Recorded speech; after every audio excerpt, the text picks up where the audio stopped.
For example నా latest phone చూడండి.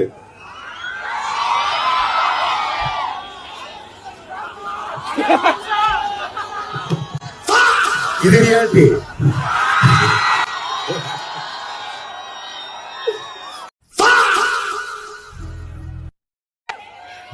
Simple. మా జనరేషన్ కవర్ వేసాము, ఒక లక్షన్నర కాపాడేసాము. మీరు ఇలాగ ఫోన్ అయిపోండి. All the best. డబ్బులు వేస్ట్ గా ఖర్చు పెట్టకండి. అర్థమైందా ఏం చెప్పిండో హీరో మంచు మనోజు?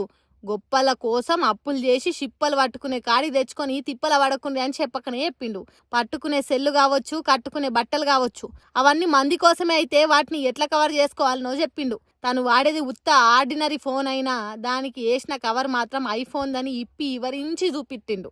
లోకం కోసం లోపట శినిగిన బనియన్ వేసుకున్నా దానిపైన వేసుకునే బట్టలతోని ఏ తిరగ కవర్ చేసుకుంటా జీవితాన్ని ముందుకు సాగించాలనో అందరికి అర్థమయ్యే తీరుగా చెప్పిండు.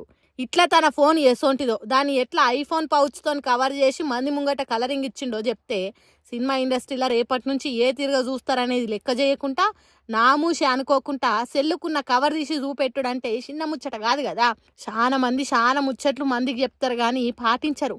ప్రవచనాల తీరుగా ఆగని ప్రవాహం లెక్క నీతులు శుద్ధులు సూత్రాలు చెప్పుకుంటా పోతారు కానీ ఎవ్వరు పాటించరు. కానీ హీరో మంచు మనోజు ఏది చేస్తున్నాడో గదే ఫ్యాన్స్కు చెప్పిండు. సినిమా హీరోలను ఫాలో అవడంటే షింపిర్ జుట్టు వెంచుకుడు కాదు, చినిగిన బట్టలు వేసుకొని ఫోజులు కొట్టుడు కాదు.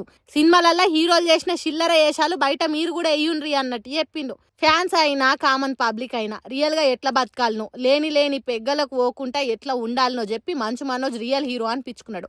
అందుకే ఇప్పుడు మంచు మనోజ్ను ఇప్పుడు అందరూ రియాలిటీ హీరో అని అంటారు. ఈ ముచ్చటిన్నాక మీకేమనిపిస్తుందో కామెంట్ చేయండి.